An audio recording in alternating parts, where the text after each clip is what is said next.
Jason.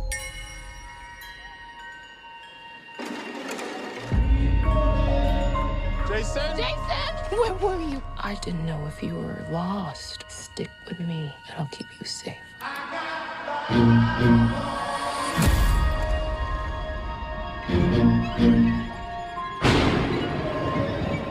There's a family in our driveway. It's probably the neighbors. But y'all scared of a family? Hi, can I help you? Zora, put your shoes on. If you want to get crazy, we can get crazy. Welcome to the latest episode of the podcast that wouldn't die. I'm your host, Kevin. With me, as always, is Aaron. Good morning!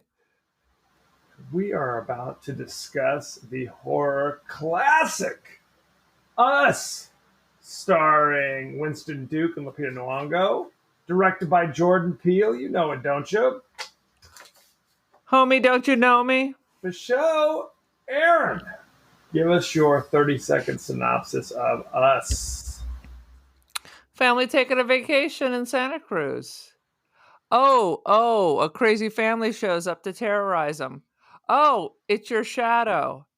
Oh, you got lost in an amusement park and the shadow kidnapped you and took over your life. That made them all very unhappy. Hands Across America, the end. Hands Across America. I remember White rabbits. Good Lord. Sweet. Now, what it all means is an entirely different thing.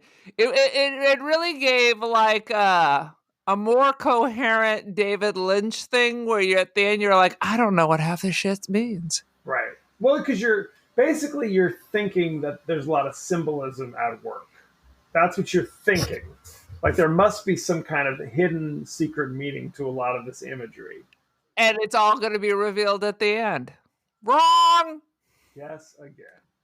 I mean, they kind of explain certain things, but the explanations to me don't make a lot of sense. I remember when I saw it in the theater. I saw it in the theater with Brianna and Tim, by the way. Yes.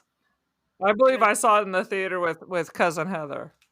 I found the ending to kind of, the reveal to be kind of a letdown. Like it kind of a M. Night Shyamalan. The Hands Across America? Just kind of who the shadows are and where they come from was a bogus reason for me. And it doesn't, and the explanation didn't make sense. So the explanation was that the government created these shadows that were tethered as a way of controlling the people on the surface, when in reality, it was a Suspiria, and the people on the surface were controlling all the shadows, where you had no control over your body and what you were doing. Right. Like, and that's where it was almost like, and the government has this ability. How? So it's like the government creates. We're just jumping right in because this is. Let's put a pause on this. When did you saw this in the theater? Well, I saw the first one, so now I got to see everything that he makes because his first movie, Get Out, was so amazing, was awesome and fresh but familiar. Jordan Peele's first movie, and I'm going to go see his third movie now too. So of course I had to go see it, but this one was definitely a head scratcher. Right. Well, the thing about Get Out, because I saw it, like I said, I saw this in the theater when it first came. I think I might have seen it even opening weekend.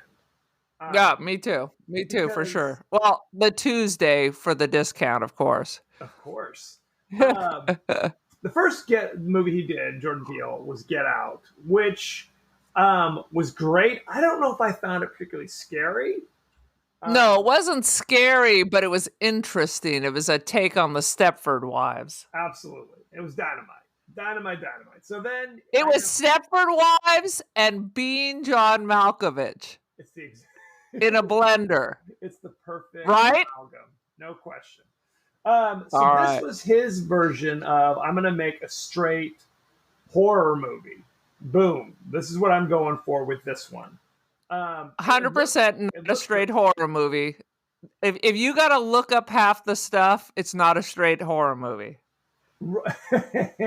Right. So there's bizarre imagery. So let's jump right in. Um, there are moments in this movie which are very creepy. But you know what? Go ahead. I was saying it's not a straight horror movie if you have to look up half of what's going on. When I'm watching the original Frankenstein, I don't have to look up and say, what do the white rabbits mean in Frankenstein? What does it mean when Frankenstein drowns the baby? Well, you know what that means. Well, the issue about a lot of this stuff is really if you don't care about what X means or what Y means, this is a very effective, scary movie. The mood it creates is very creepy. Very. I let it wash over me. Really, I let it wash over me, and then afterwards, I was like, "But this doesn't make any sense. And what does this mean? And what's happening with that? Why do they have to eat raw rabbit?" Right. Okay. We got to talk about this. Let's jump right into the highlights, or as I call it, the WTF moments. Because you're right. It's like the movie kind of starts with that kind of creepy chanting going on as a close-up of rabbit. The music. The music in this is fantastic. It totally supports everything, like the music they're listening to, the Omen-like music that's chanting in the background. I mean, they're spot on 100% when it comes to the score. No question. So then it kind of pulls out and you see there's just a wall of bunny rabbits in these cages. And I kept wondering, over the course of the movie, it's revealed that these clones or doppelgangers, whatever the hell they are, that live underneath. They're shadows. The shadows. They live under the surface, evidently all over the country. So we're talking, 300 million shadows. Eat only raw rabbit for some reason. For some reason, which is never fully explained. And you only see fully grown rabbit in these cages. You don't see, here's a baby rabbit that's growing, right? Well, you also don't see infants or children down below, although clearly there were some. You do see those. There's people of all ages because they're tethered to the people of all ages up above. No, I mean, theoretically, but when they were showing, I didn't see any, infants on the ground. That is true. And I also didn't see any rabbit pellets. The place should be filthy. There's a whole thing about this we're going to talk about behind the scenes. Literally, if you go, I found this thing that talks about all the things that don't make sense about the underground or whatever it's called. Right. And I think, from my understanding, everything in this movie that's kind of symbolism either has to do with things being underground or things being kind of having two sides, like dual aspects of the nature. So when there's I'm going to stop you here before we go deep diving. Go ahead. Are we talking about what it means right now, or are we going to talk about our favorite parts right now? We can do whatever the hell we want. We're stream of consciousness. Let's talk about our favorite parts, and then let's go into the symbolism. How about that? Sounds just dandy. So at the beginning of the movie, what is her character's name? Addie. Addie is a little, just 1986. Addie's at the fair or whatever, the carnival at the beach boardwalk in Santa Cruz. It's just the beach boardwalk in Santa Cruz. I texted my friend, right, and I said, so is there an underground under the boardwalk? And he says there is. Not quite like this size. This looked like it was an underground for a major hospital, followed by an escalator for an upscale hotel. Right. It's basically storage. It's not some huge, never-ending, series of tunnels or whatever. Right, because at the beginning of the movie, there's this a disclaimer or something that says under most cities there are all these tunnels, and that's true, especially if you're in an older city like Bakersfield is full of tunnels. They used to have the basements, like the street delivery where the big iron doors would open up at the sidewalk and there'd be like a freight elevator there. And then, of course, during Prohibition, we have like underground tunnels that went from like the Elks Lodge to like speakeasies and stuff. So Right. Well, yeah. most older cities, unless you're built on granite, have these weird tunnels. Right. They said abandoned subway tunnels. And then they make a point to say, like, and some of these tunnels have no known purpose at all. Bum, bum, bum. Bomb, bomb, bomb, bomb. Most of them, there's a purpose. So, Like in Seattle, there's an underground city. I believe it. But they built on top of the city. Addie is at the beach boardwalk with her parents, who are evidently, I don't know if they're divorced or they're about to be divorced. There's some kind of marital problems going on. Because when we jump to the future, they're at her mother's house. So clearly they're sniping and sniping. And then when you are playing whack-a-mole because you're drunk and your child disappears, yeah, you're getting divorced. Well, and you can hear her say, like her mother say to the father, basically like, maybe if you were around more often, kind of. So there's things going on. Right. Oh, you're mad at me because I won my daughter a shirt. Like there's problems brewing. Regardless, but you're right. She takes off, wanders off by herself, and goes down to the creepy beach by herself. And I just kept thinking, would any kid this age just wander off into the dark, scary place where her mother just said she saw the Thriller video and couldn't sleep? Right. Like, no, that's not happening. If you're a fraidy cat, you're not like dropping your giant candy apple. Kids would be crying if they dropped that, and going into the most terrifying place you ever saw just for shits and giggles. Right. No candy. No. Not going to happen. But you're right. It's like this is where we start to see the rabbits. What do the rabbits symbolize in the course of this movie? Because it kind of cuts to her like having her issue in the funhouse mirror room or whatever. I hate those. Remember they had those at Satan's Village up in Lake Arrowhead? Satan's Village. I just don't like the idea that I'm going to walk with my face into glass. That seems like a bad idea. It's all dark. So you can literally go face first into a plane of glass. Just doesn't seem very safe. No, but now as an adult, I would totally go there. So now it cuts to present day. So now Addie's married with a loving husband and two pretty typical kids. They're going back to Santa Cruz for the first time in forever, I guess. Is that what we're supposed to think? Since mom died. Since her mother died, exactly. So they meet her husband's friends at the beach. Is that who they are? What the relationship is? She grew up with them is what I understand, because they're talking about how they peaked at 14. Is that what it was, their connection? No. Because they're renting a place too. I thought that was their house. They're renting it too. Right. I think it's the two men are friends because there's this feeling of like one-upsmanship between them, where it's like, he's got a boat, so I need to go buy a crappy boat. Did you see he's bought a new car? He did that just to kind of... Oh, yeah. What you're talking about is how Addie kind of talked about how she used to dance when she was young. Oh, how they all peaked at 14. She said, yeah, I peaked at 14. And then Elizabeth Moss from Mad Men says, oh, didn't we all?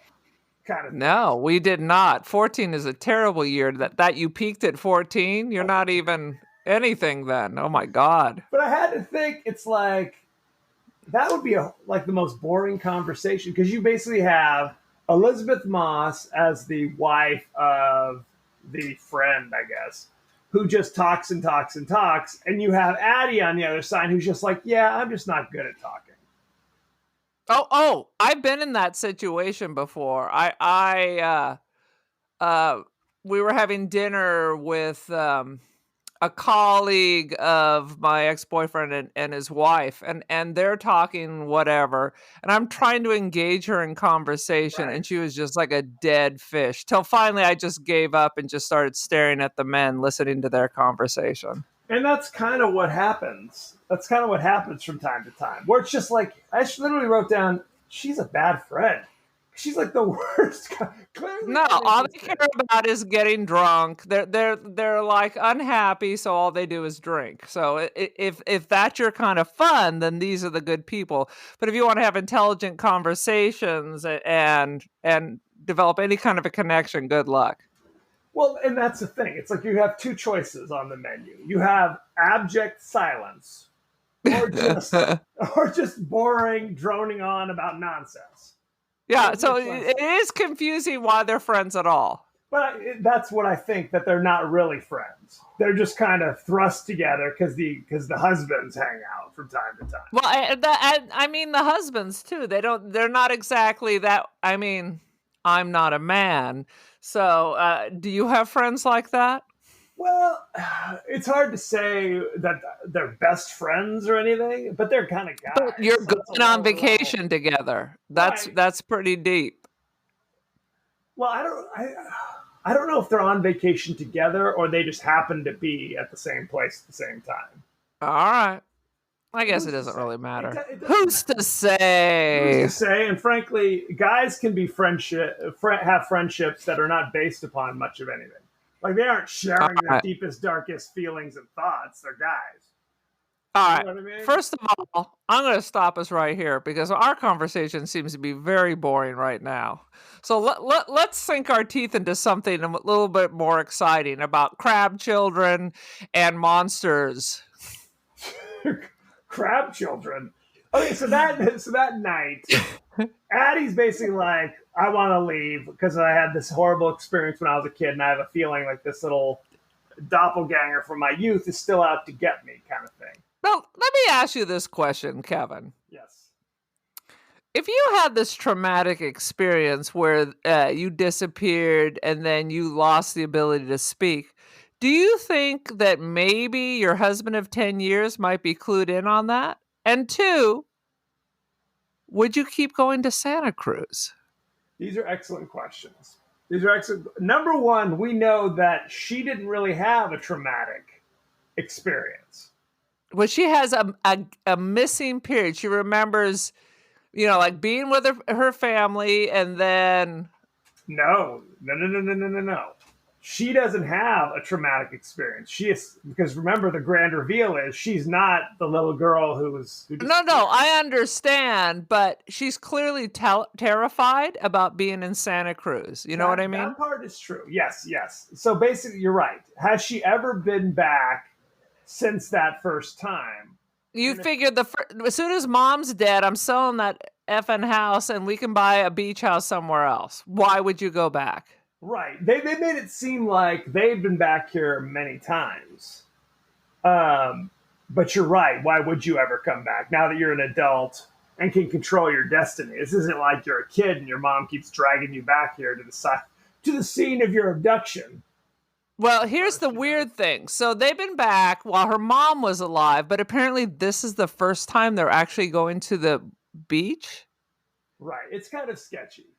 It was a little sketchy, and honestly, that you wouldn't have told anyone in your family about this. So that was a little weird. Well, she says, I don't really like to talk, or some comment like that. But she says that to that woman, and you wonder if that's just her way of telling the lady to just leave me alone. I don't want to speak to you. Because she seemed to be talking fine at home with her family. Well, who knows? Based on what we know is going to happen, she shouldn't be talking at all because she never developed language skills. Well, she did. None of those people in the hellhole speak. Yes. So, okay, this is an important thing. I think we're supposed to think that, when she was 12 or whatever and lost the ability to speak, then they worked with her to gain the ability of speech. However, we know that humans have certain kind of moments in their life where you have to acquire speech, or you basically can never acquire it. Right. You miss those markers and you're just screwed. It's like the wolf boy of the Borneo or whatever. It's like if you're raised without, like, or was it Nell? Nell. That's exactly right. Like the Jodie Foster movie now, it's like her development of speech in that movie was so stunted because her only contact with language was with her, I guess, her hard of hearing mother who had weird cadence or whatever pronunciation. She was deaf, I think. Right. Because if you listen to... Anyway, this is going too far. We're going a bridge too. We're getting too technical here. But you're right in the sense that it really makes no sense that she ever developed speech. Right? Exactly. In a natural manner. We're not saying that you can't say a word or two. It's not going to sound normal. It's not going to be normal. Right. But so this is important stuff. So, okay. That night, after finally revealing this to her husband of at least, 15 years? She must, unless they had children before they got married, I guess. I don't know. Those aren't his children. I don't know. We can come up with I don't know. Maybe they stole those children. We don't know. Exactly. Then suddenly on the driveway, they see the family, quote unquote, appear on their driveway. And this is yeah, that was super creepy. There's just a family in the driveway, 2 adults, 2 children in silhouette, and they're not communicating. Dad goes out trying to bust some heads. What's going on? Calling the police. Boo, boo, boo. And they're not saying anything. He goes out again, and Crab Boy runs off, and the dad starts marching right at him. I was like, whoa! Oh! Yeah. That's where it kicks in. That's where it gets and then it's pretty unrelenting beyond that. Right. I was like, shit. Well, they literally try to call the cops, and then the cops never show up because I guess at this point this is happening all over the country. Because these shadows is revealed are like the duplicates of the people above, and they've come to just kill their duplicates because they're considered the tethered because they're attached to the people who live above. It's in a sense, like I guess they're influenced by what they do. It's kind of sketchy. It's like like whatever good happens to the people on the surface, the tethered get some terrible version of it. Right. Why, we don't know. What happens when something terrible happens to the people on the surface? Nothing. Good things happen, I guess. But you're right. Oh, they would have said that. Well, I guess it's supposed to be like Bizarro World, right? Underneath the surface, where it's Bizarro for sure. She gets, beautiful, cozy, loving presents for her birthday, and her doppelganger gets crazy broken glass. That cuts her hand. She has to marry someone, even though she doesn't love them. All her children are twisted and deformed. And this is a question that immediately popped up. Okay, assuming she had to be with Abraham, the doppelganger of Addie's husband down in the surface, right? They had children the old-fashioned way, right? Right, because it's like Suspiria. Whatever the people on the surface are doing, they're doing it. So you have no control over your body. Right. So then the fact that they had children, their exact duplicates of the children up above, seems questionable to me. Like that seems more like supernatural than scientific. You know what I mean? They're trying to make this thing sound like it's scientific, but of course, this is some supernatural biz. It's the only way. You're absolutely right. I kept thinking they could have made some minor tweaks to this, and I would have had no questions at all. The biggest issue for me is they try to explain that this was like a government program that had become abandoned and just let to continue on its own. Essentially, that made no sense to me. If you said this was kind of a parallel world or something that is somehow connected supernaturally, then I just kind of accept it. You know what I mean? I let it wash over me. A parallel world would make more sense than this is something the government set up and it's just running forever. Right. Although we do like to cut and run, as we've learned on the news today. So. Right. But that's the thing, is it's if this was the X-Files, the government would have come and killed all the tethered. Right. They want to pump the tunnels full of gas or something. Right. That's the reveal at the end is that the government created this program, created these doubles in a sense to control the people above the surface. And they found, Like puppets. Like puppets. And they kind of say this casually. There's not like an in-depth discussion about this. But evidently they found it did not work. And instead the people below are influenced by the people above. Unwittingly, I guess. So then they just go, deuces. Sorry. Deuces, we're leaving. We're out of here. And then it's just left to continue. But again, the chances of two clones, even if you at gunpoint you said, okay, the real people are having sex tonight, so you do this. The chances of you conceiving at the exact same time and having the exact same clone child duplicate are like billions to one. Wouldn't happen naturally at all. Now, if you said, well, we're just cloning the children as well, that's different, but we know that's not what's happening. Well, and on top of everything else, they have to be a freakish version of whatever's on the surface. A bizarro version. But only her kids seem to be a freakish version. Everybody else down there seems to be normal. Well, they all... I mean, I can see other people starting fires down there. And if you have a fire starter child down there, why wasn't the whole place burned up? Okay, yes. That's the important question. You're right. We only really meet the other couple's crazy doppelgangers who basically look the same but have like a crazy look in their eye, essentially. That's the difference. Whereas, you're right, her youngest son has got a doppelganger who's a pyromaniac and his face is all scarred due to fire damage. And there is no real connection. Like, it's not like her son's big into fire. Well, what is that? He has a flint starter that he's always spinning. Like it's supposed to be a trick of some sort? Maybe it's... I don't know what it is. It seems to be like a flint thing, but you notice that the scars on the burn boy mimic the Chewie mask that the kid wears. In what way?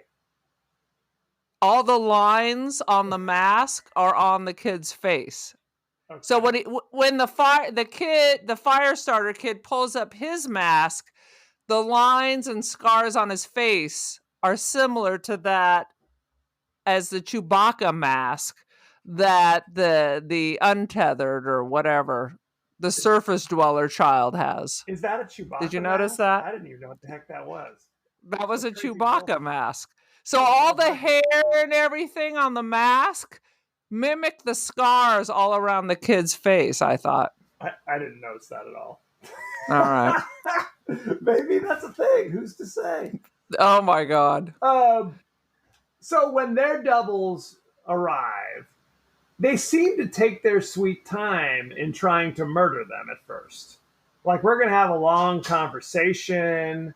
Hey, I'm the husband's doppelganger, so I'm going to hit him with a baseball bat, put him in a garbage bag, and I guess take him out into the ocean for something. Like, very elaborate. Whereas, that seems very elaborate. Like, across the way, their friends, their doppelgangers show up and kill them in like 30 seconds. Not even. They just pop up, stab them with the scissors. Done. All right, I got something for you. Please. How come when they're in the basement, they do whatever the people do upstairs, and then walking out of the basement, now I'm capable of independent movement? Yes. I wrote that down. You're right. When they're underneath... Except for the kid. Like sometimes the little fire starter kid would mirror the other kid. Right. It was kind of so little here, little there. I wrote that down because you're right. It's like one moment they're above the surface, the doppelgangers do whatever the hell they want, seemingly. Except for the little fire starter kid. And that's how the little boy gets rid of his doppelganger, because he basically backs him in, like mirrors his movement, so that the fire starter kid just walks into the fire and burns to death. So, I got another head scratcher. So, why doesn't the government realize who all these people are?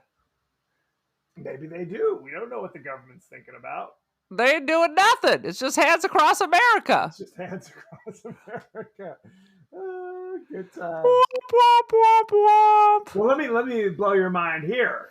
The grand reveal, spoiler alert, is that in 1986, the real Addie was basically knocked unconscious by her shadow, dragged Right. down below, handcuffed to a bed, and then the shadow takes her place, which is why she can't speak. They try to say it's because she was traumatized or whatever. Right. It's because the people down below don't speak. They just kind of grunt at each other or whatever.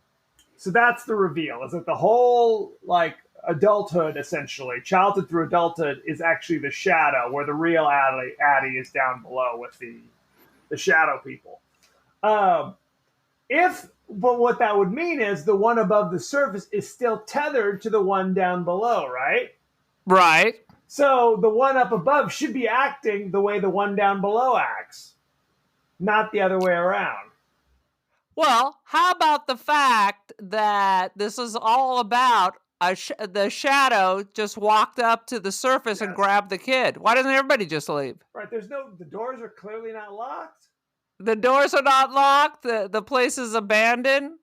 Right. If she has independent movement, the shadow, and this is not after the switcheroo, if the girl shadow has independent movement, why not everybody else? Right. Why didn't they all bail long before now? And it comes back to the fact that at some point, the real Addie unhandcuffs herself, I guess, right? Why did she leave then? A good call there. How about this? Where did the shadow get the handcuffs? Right. Where did the shadow get the handcuffs? And then later, where did Addie get the key to the handcuffs? Really? There should be like an 8-year-old girl skeleton on a bunk bed. How about this? What about the bunk beds? Wouldn't you just be directly underneath wherever your person is? Right. Or like they go to sleep and now you zombie walk to your bunk beds? What is that? Right. Well, and what happens when Addie, because they didn't live in Santa Cruz, they were just visiting. When Addie goes back home to wherever home is, what does Doppelganger Addie do? Does she follow a long series of tunnels back to wherever the hell? Are there zombie trains that run the state of California? These are important questions. These are important questions. The moment you start analyzing it, the more it makes zero sense. If they're like real people, clones down under the ground, it makes zero sense. Where do they put their bodies? Where are the bathrooms? What if they have to go to the bathroom, but their character is doing something else? Oh, yeah. There's a long list. You could not live on rabbit meat alone. No. And never seeing the sun. And never seeing the sun. Right. You'd be like the Morlocks or something. You'd have to... You're the Chud. Chud. You would literally become the Chud. You have to have some sort of vegetable, fruit thing going on. Otherwise, you could not survive. And not to mention, who's feeding the damn rabbits? Not to mention, where did they get cases of scissors? Right. Well, that's the time to sew up all the crazy red. Everyone in the United States was able to sew a red jumpsuit, even though their bodies are controlled by the people on the surface. Yeah. So they had all that fabric, they had all those sewing machines, and they had these 10,000, several million freakish scissors. Or did they just get them on Amazon? Did they drop it down a chute? And their crazy glove that they wear for some reason. Michael Jackson. That's a tribute to Michael Jackson, for sure. I will tell you that if you don't analyze this movie, it really gives off like the Stranger vibe, where it's just rando people showing up at your house, and that's super creepy.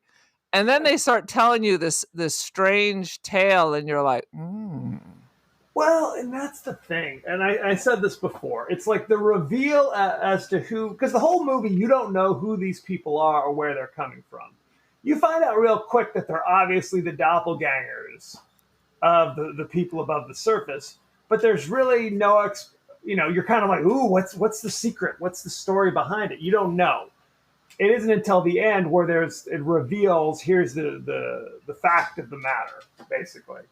And that Yeah. kind of kills it. It's kind of like if you ever watch that show Lost, where the whole show No. is kind of like it builds and builds upon what's the secret? What's the secret of the island? What's the secret of the island?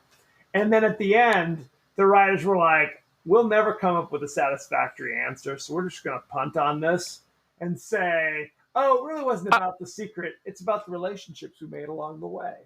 I'm sorry.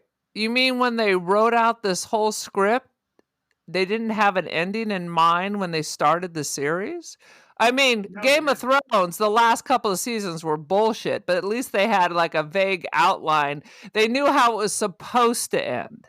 No, on Lost, and this is well documented since we're going off on this little tangent. He basically said, it's kind of arrogant to come up with a 5 or 7 year plan because your show could be canceled at any time.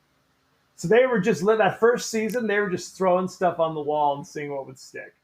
No. I mean, a lot of times people who write novels, they come up with the ending first and reverse engineer. So that's a ridiculous comment. You could still have the end in mind, and then you could always go off on these tangents, Some people do. Us authors, there are many. I wouldn't give anybody a dime. I got a series about this, but I have no idea how it's going to end. That sounds terrible. Well, no. It's like what they'll do. Like, for example, this movie is come up with a concept of doppelgangers that live underneath the ground, and that's what they got. And that's all. And that's I all. got a half a paragraph, and this is what's going on. And this is what's going on. That's a strong premise. And where it gets tricky, and this is why they often just like got to save it for the end. The devil's in the details. Right. It's like, how does this all work out? Yeah, I kind of want to hear that first before I write you a multi-million-dollar check. Not if you just had the huge hit Get Out. Son of a... Right? They're like, we want to be in the Jordan Peele business. That's right. Blank check, brother. Blank check. But again, the movie is surprisingly effective until you get to that point. Now, this isn't even the twist or whatever. I mean, they reveal eventually what the story is going on underneath. There's a real twist that we talked about. Did you see the real twist coming? The first time I saw it, I had no idea what the hell was going on. Okay. So I did not. Yeah, I kind of sussed it out. I sussed it out that she had been switched. And it's kind of a Twilight Zone-y kind of move. You know what I mean? Well, and she did say that everyone had gone insane, and that would explain her level of rage. Right. But she'd clearly gone insane as well. Right. But she was the only one, and this is why she's kind of Moses or whatever of the doppelgangers, where it's like she's the one who knows what's going on up above. So she's the one leading them to revolt, essentially. Of course, it comes back to the points like, in what process is she able to communicate her plans across the entire country? To all the doppelgangers in all the cities across the country. Across the country. Right. And start this kind of cult-like religion. And at the same time appears to be tethered because when her upper world self is doing ballet, she's downstairs doing ballet. Right. And somehow that clued in to everybody that she was different? What the hell? I didn't understand that at all. Yeah, they kind of gloss over that. Oh, they all figured out I was different. And I guess she says, and I guess they kind of say this, because her voice is all jacked when she comes back. Right. It's a combination of basically not talking to anybody, I guess, for however many years, which seems strange. I think you'd still talk. But it's also, I guess, her voice box was damaged when the girl tried to strangle her. Oh. But either way, wouldn't they figure you were different when you were handcuffed on a bed screaming? That was a pretty good indicator. Yeah. You're 8 years old, and some kind of twin psycho is chaining you and leaving you for dead downstairs. You'd be like, ah! And all the freaks would, I guess, come to look at you, but they're tethered, so I don't know. Yes. Yes, these are important questions we may never know the answer to. We will never know the answer. I wanted to make a comment on like a scene that I liked. Go for I it. love that the friend, the husband, is exactly the same. Whether he is the shadow or everybody else is some kind of twisted version, he is exactly the same. He's just kind of drunk and wearing a bathrobe. Right, he immediately puts on the bathrobe. He puts on the bathrobe and literally is just the same person. That was kind of amusing. Well, you can see He was that's already the normal. worst self. Yes. Well, they're in a way they're kind of the doppelgangers of the main family. Like the main family is like a happy, loving family. Everything's going well. Then across the bay, there's like this stereotypical like horrible family where it's like loveless. They hate each other. The kids are a pain in the ass. Yeah, That was good. It's vodka o'clock somewhere. that's right. He's just downstairs at the rental, just getting drunk in the dark. Fabulous. What a great vacation. It's like there's always those moments where the wife goes, "Honey, would you go I heard a noise. Would you go check on that?" Always. It's a bad move. It is always. It's like, what am I? I'm not Captain America here. If there's a killer outside, I'm dead meat. It's like you want to serve me up? How do we call the cops? I personally have said that many times. Oh, my wife has said that many times. Serve up your poor husband to the murderer downstairs. Thanks, guys. Where do you keep your baseball bat? I don't have a baseball bat, but I do have like a Maglite next to my bed. I don't think those. What, you're gonna blind them with a mag light? Well, but it's like a foot long, and it's like I don't know, steel. That's still too close. You need like a 10-foot pole. This is Irvine, though, so we're okay. Irvine. No crime in Irvine. No crime. Like literally, I remember Dad telling me. People who don't know, our dad was a judge. That he talked to police officers from Irvine, and they would transfer out of there because it was so boring. It was literally getting cats out of trees. So there you go. Very nice. Good times had by all. Shall we? So you'll be disabling your alarm system because of that recommendation? We don't have an alarm system. What? You're fancy. We're so fancy. Everybody knows. Shall we go behind the scenes, or do you have anything else you want to share? You have not shared one thing that was your favorite part.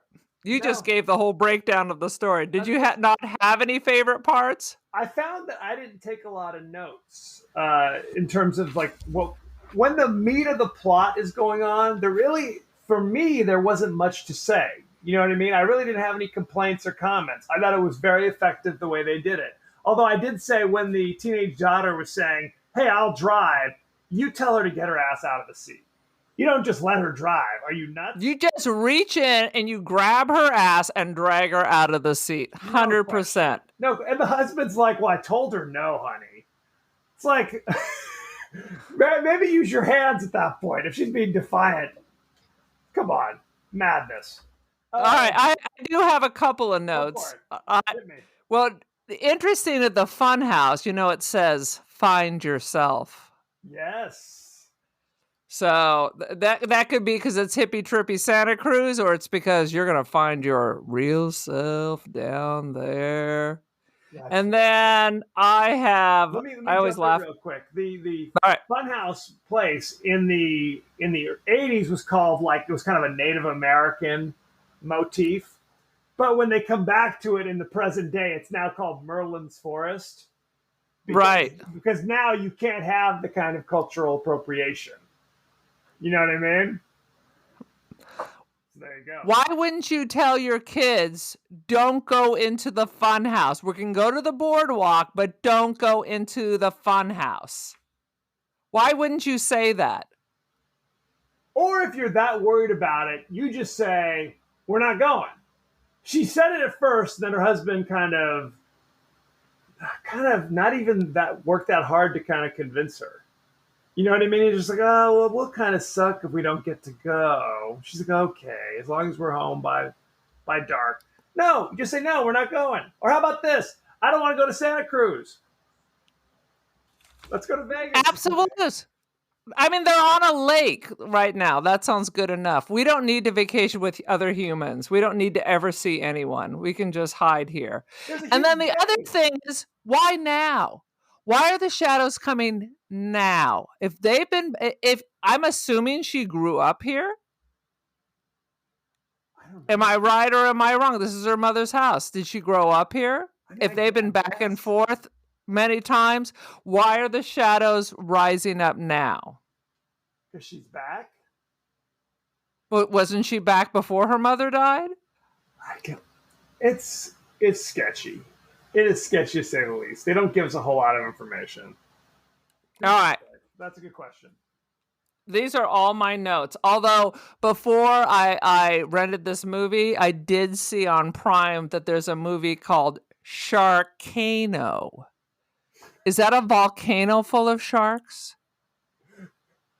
I'm not sure how that would work, in all honesty, because you think you just Literally, there was a picture of a volcano with lava flowing in the water and sharks swimming around it.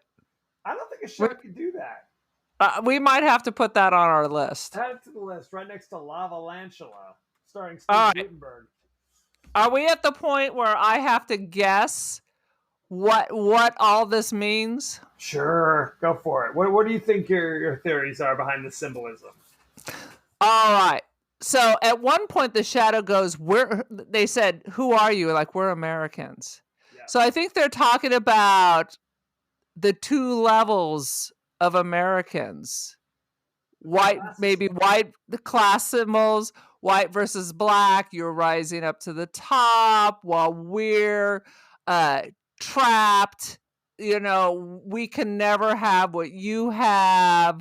You're dealing with the white rabbits, or what are used for testing, government testing. They're talking about this is the government test, and of course there was the experiments on the African Americans. You're going deep. And I think this is like a warning. This is like a warning that if you oppress, and then abandon, like the African Americans, we oppressed them, and then abandoned them.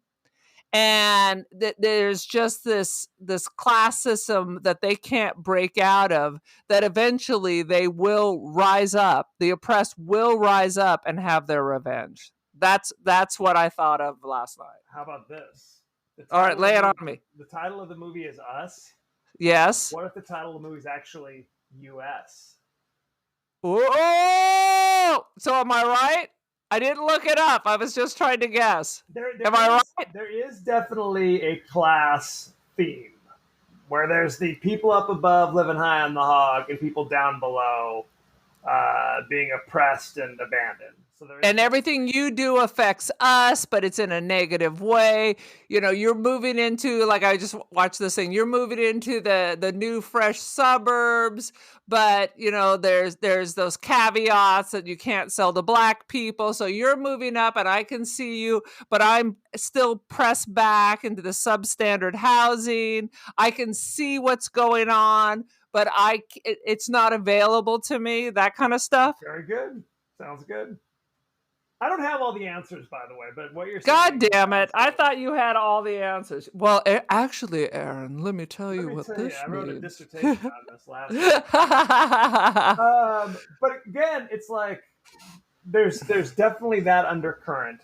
And there's also... So every little kind of weird symbol ties into either people coming... or like under the ground, essentially. Right.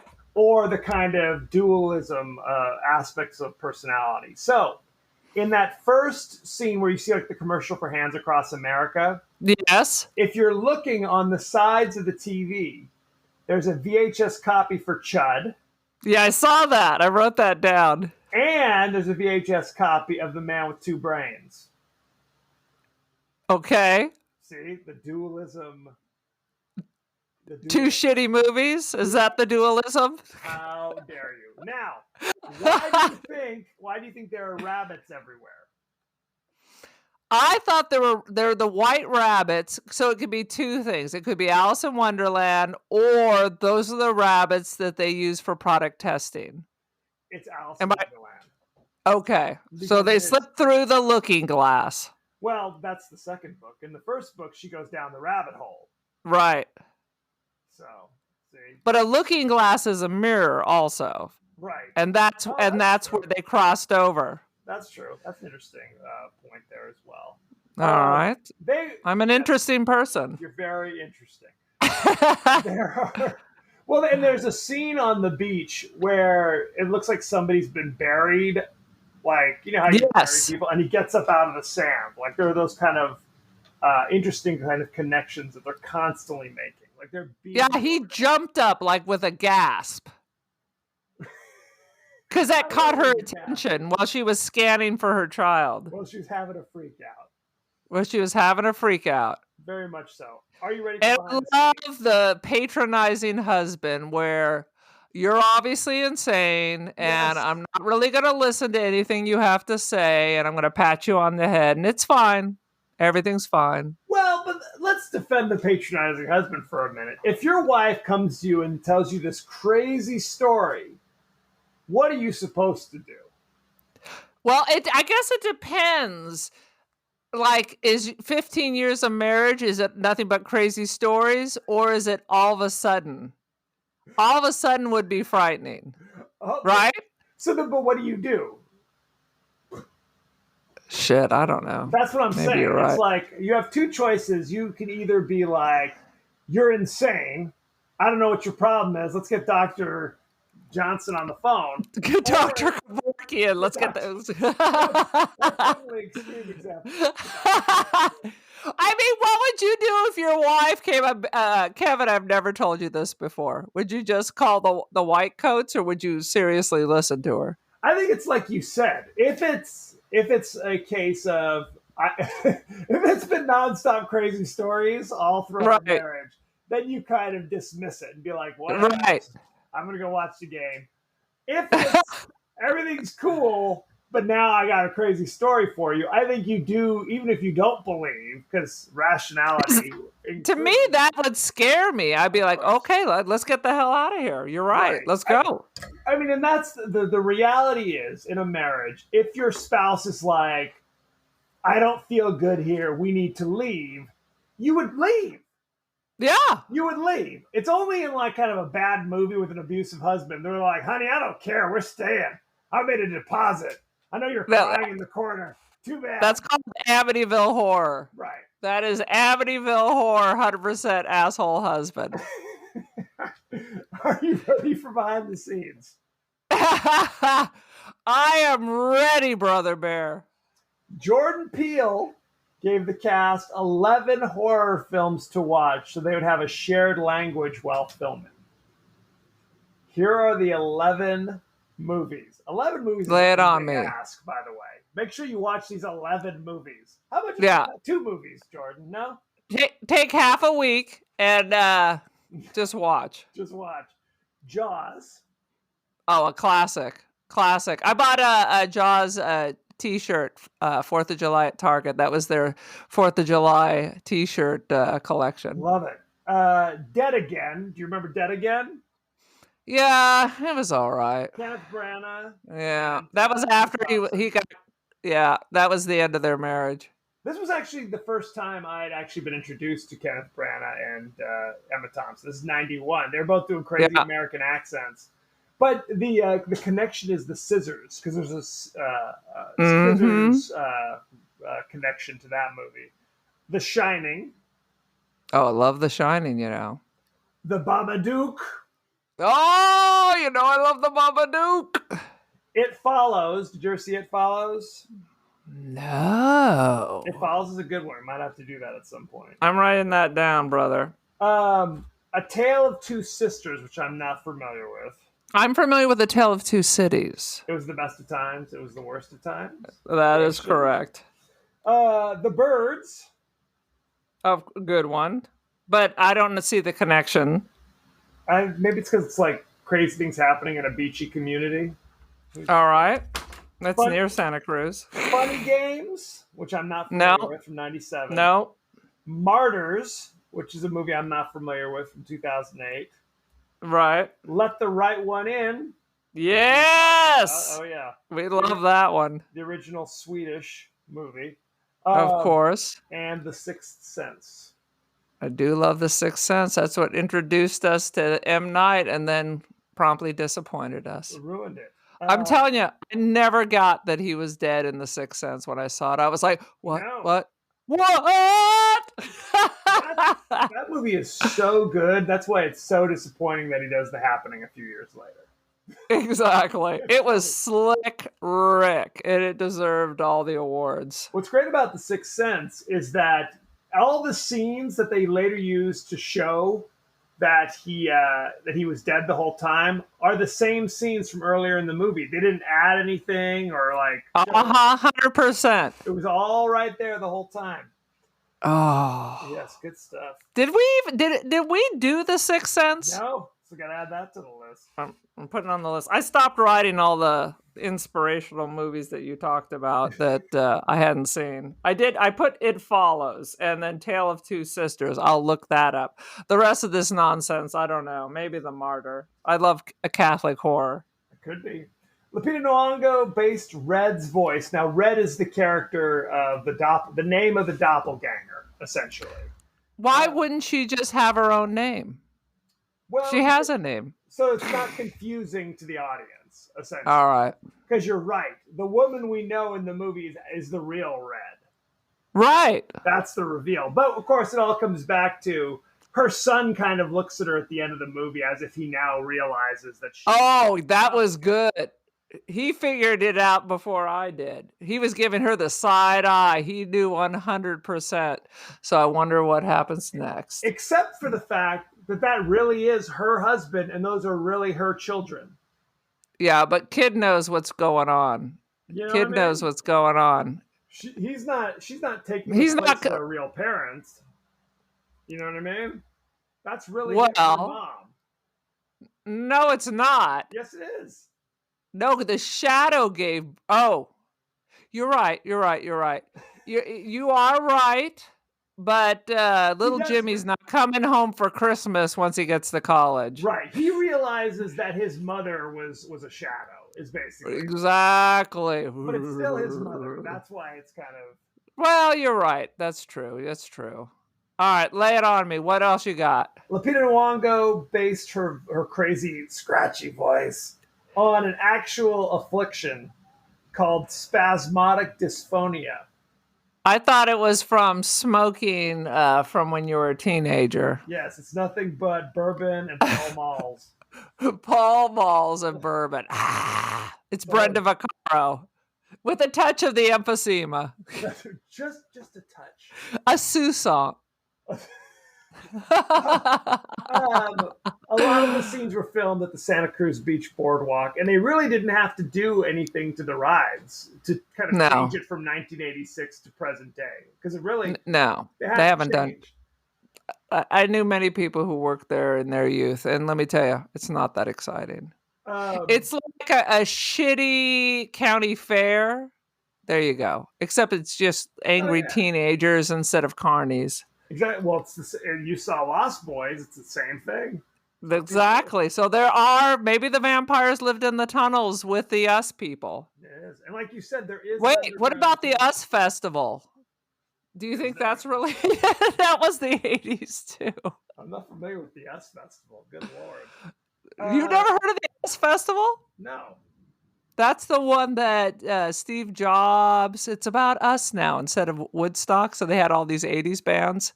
It was televised over 3 days for the whole world to see. No recollection, even a little bit. I do remember Bands Across America, though. I do. And it was not successful. And there were huge, even The Simpsons made fun of it, huge gaps all across the Midwest. I mean, you got the Rocky Mountains. Come on. Well, right, because, like, as you know, there are sparsely populated areas. Right. What are you going to do? I mean, you literally have to drive. You're out in a cornfield? Right. Well, there's bodies of water. There's mountain ranges. I mean, this is a big country. And I think we still have hunger. Because that's what the thing was. It was supposed to cure hunger. You get a bunch of people holding hands. Uh-huh. I do remember it. I did not participate. Oh, very sad. like I said, and like you said, there is a tunnel system underneath the beach boardwalk, but it's not some elaborate thing that we're aware of. It's used for storage and as a shelter in case of an emergency. Yeah, there's all these like old fallout shelters at least along California. I don't know about other states. I was at this antique store. You know, they converted all the old department stores into antique stores here.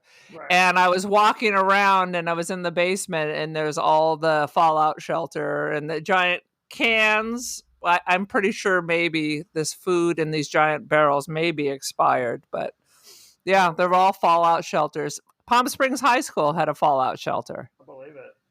I was looking for a place to have a cigarette, and I found it. Was there all like canned food and water down there, gas masks? It was in fact locked, but there was a big radiation symbol, and it did say fallout shelter. Because for sure the Nazis were going to bomb Palm Springs. The Nazis. They might still. Who's to say? Who's to say? Farfig Nugan.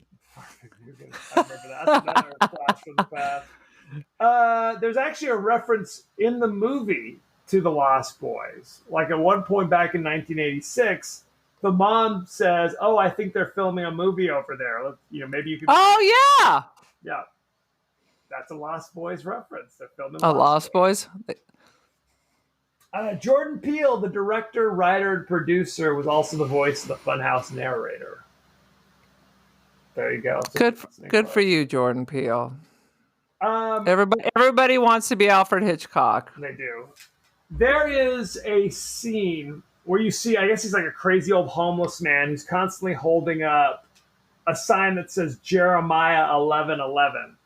You see him in 1986, and then you see him again in the present day. But what's interesting is you see when they go to the beach, they show his body being loaded up into an ambulance. Yes. And then you see him on the beach with a bloody hand. Yes. That's kind of the indicator.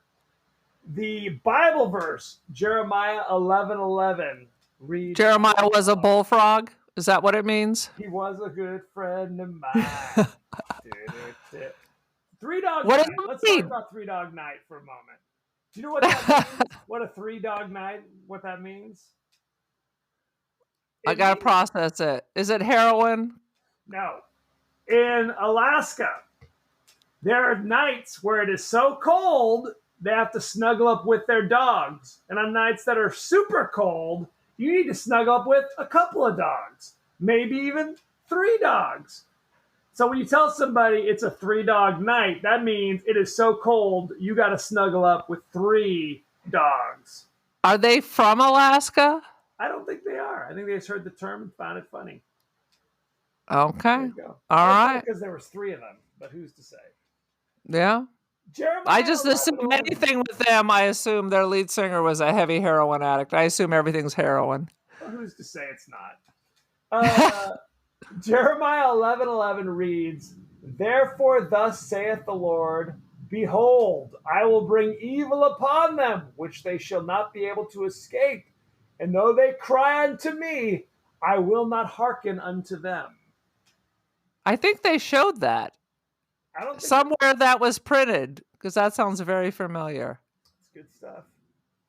Yeah, that sounds that is a warning. And later on, you see Hobo Joe in Hands Across America, looking exactly the same, just a little grayer. Interesting.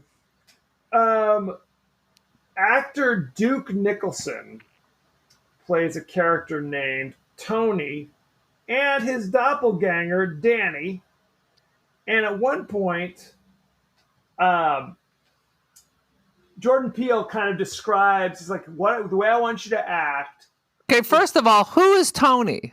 Tony is a guy working at the carnival. I think he was the one who gives like the Thriller. The Thriller shirt? Okay. So Jordan Peele is describing the scene as, comparable to a scene from like The Shining. Not realizing that Duke Nicholson is Jack Nicholson's grandson. Oh, I know what you're talking about. because they're shooting at one point. They keep flipping back and forth between the same scene, Yes. underground and above ground, where in The Shining they would flip between time would slide. Right. So you're looking at 1930s, then it clicks back to present day. So that was interesting. There you go. But when I watched it this time, then I was confused. I'm like, is the above ground the illusion?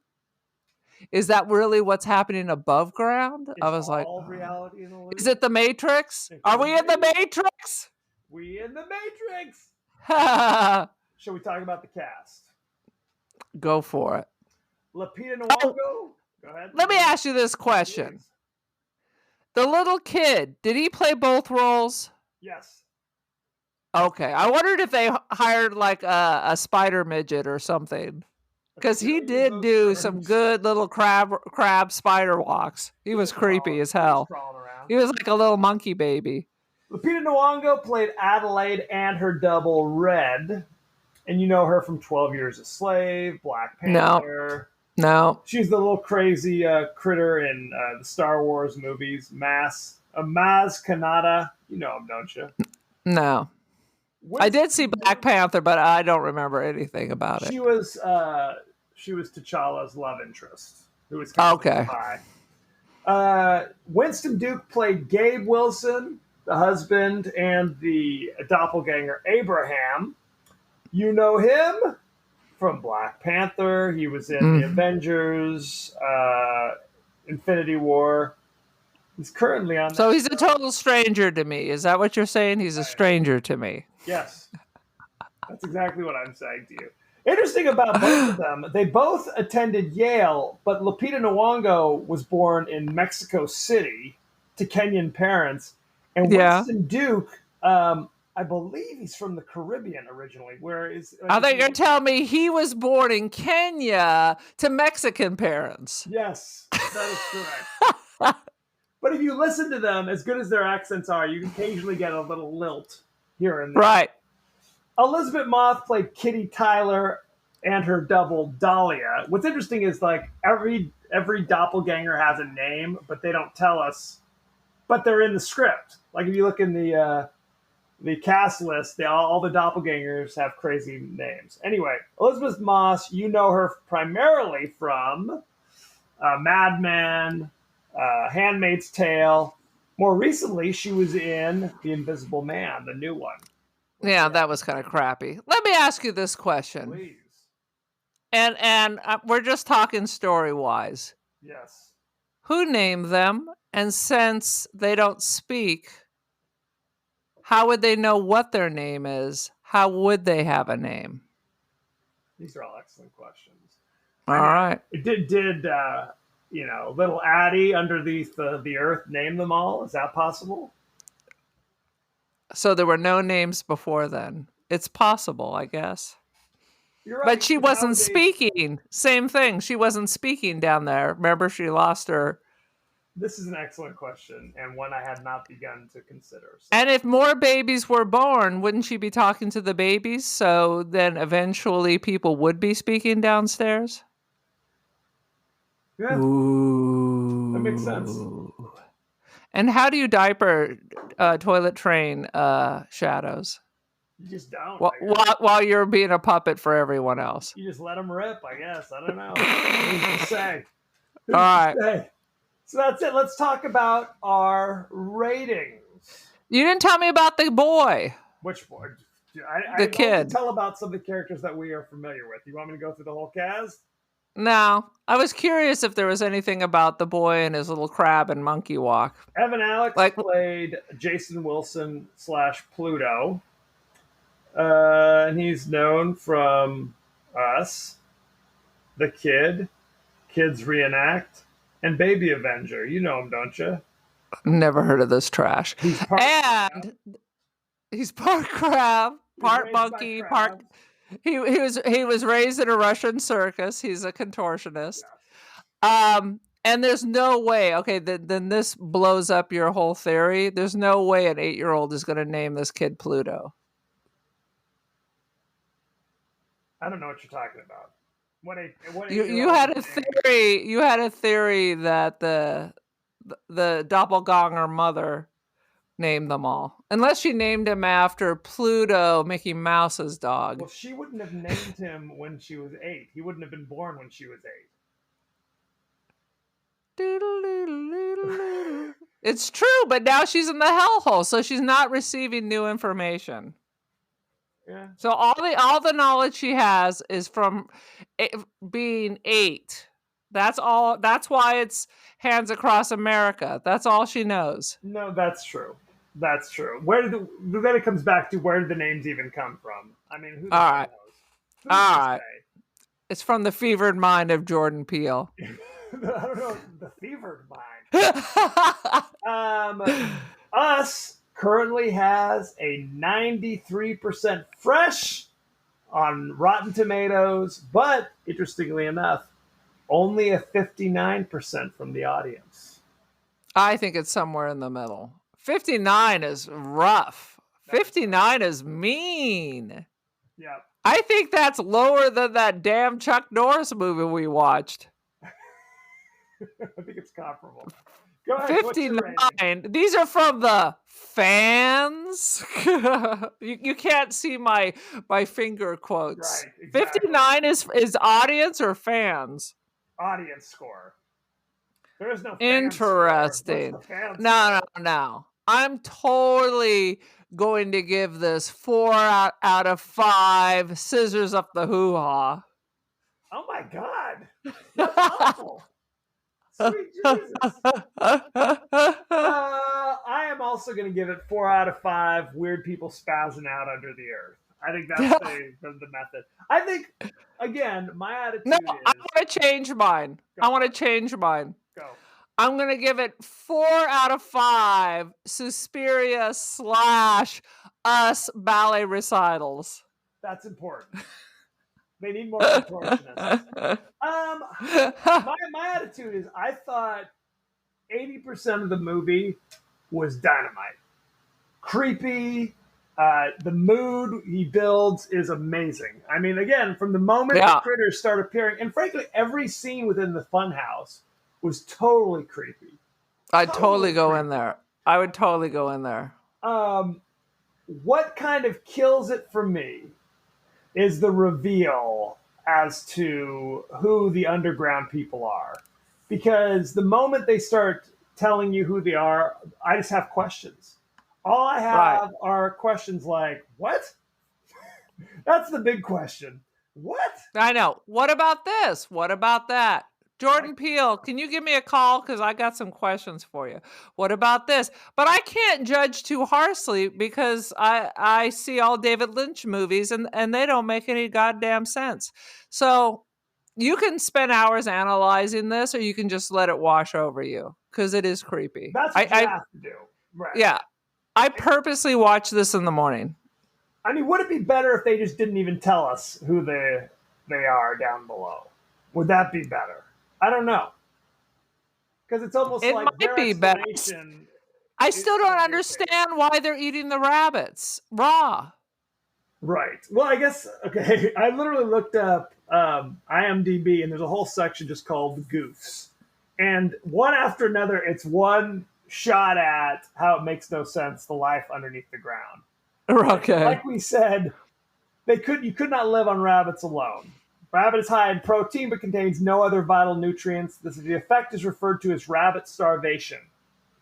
If you all you did was that, you would eventually die. They're super lean. And then where are they getting all the vegetables? And rabbits need certain kinds of food. I mean, where's that coming from? Since the tethered are the rabbits eating rabbits also? Since the tethered are too stupid to understand cooking procedures, they would eat them raw, resulting in mass food poisoning. What do the rabbits live on? There are never any botanical or hydroponic gardens depicted in tethered land, and rabbits are notorious for eating more than nature can provide.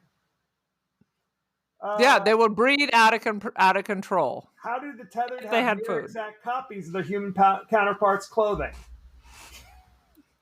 That's a who removes the corpses and prevents disease from rapidly spreading through tethered land? Yeah, who's mopping the floors? Who's taking the trash? Yeah.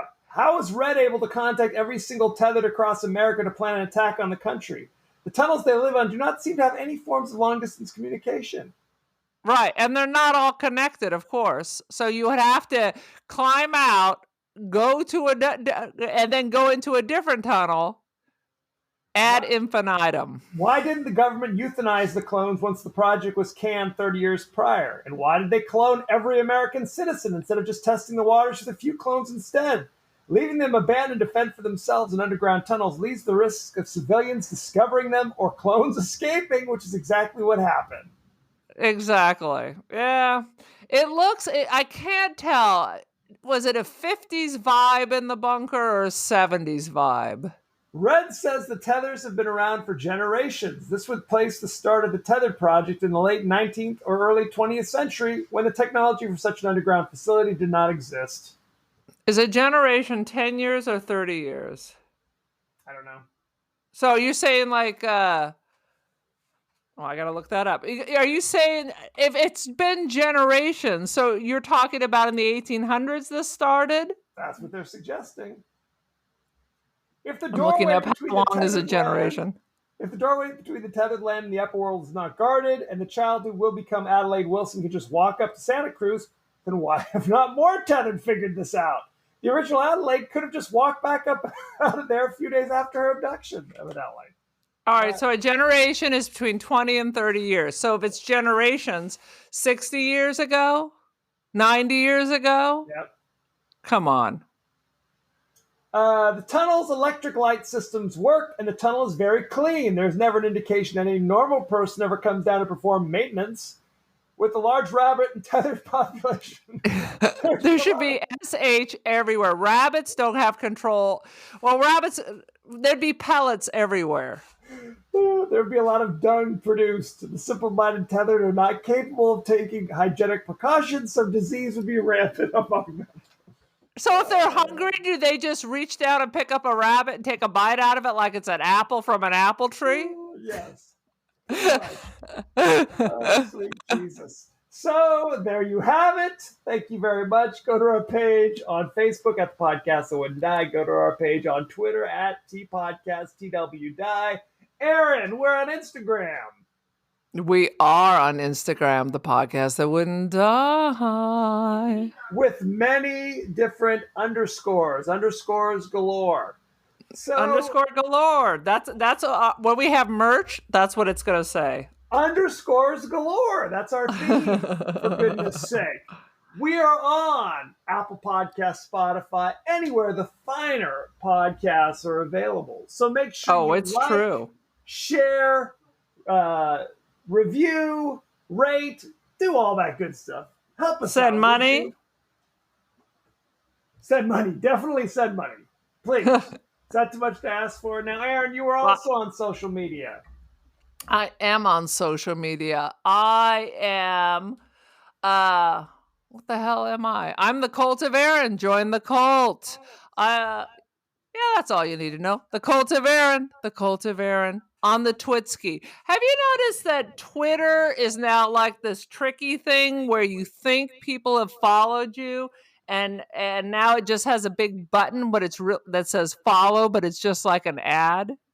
So now I'm confused over who's actually my new follower and what's just a BS ad. Have you noticed that? Well, there's different things going on. Number one, the follow button is confusing because it's like it's white when they're following you, but I guess it's blue when they're not or something. So it always looks like they're not following you when they are.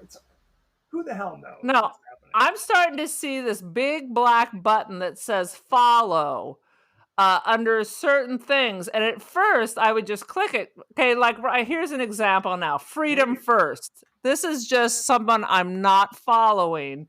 And there's a picture of the dude that got butchered by the Saudis. And there's a big black button that says follow. It used to be you didn't get that follow unless somebody is following you. This is an ad. And I just clicked the information that says this is an ad. It's a trick. They're tricking us. It's a trick. They're tricking us. I hate you, Twitter. Go to hell, Twitter. Next week, we'll be discussing the David Cronenberg classic, Dead Ringers, Oh. starring Jeremy Irons and all sorts of other Canadian actors. Ladies, you'll never get a pap smear again. Just close up the shop. Close up the shop. You can watch Dead Ringers free on Amazon Prime. It is also available on Peacock TV, Hoopla, Canopy, etc., etc. Canopy. There's so many of these weird networks. Everybody's got a network now. It is shocking and horrifying. Oh, So check that out. Go ahead. I also have some very important information. Okay, we're an hour and 20 in, so let's handle your biz. Oh my God, how dare you, sir?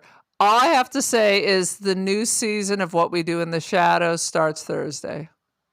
Check it out. Now, by the time you hear it, it'll start several weeks ago.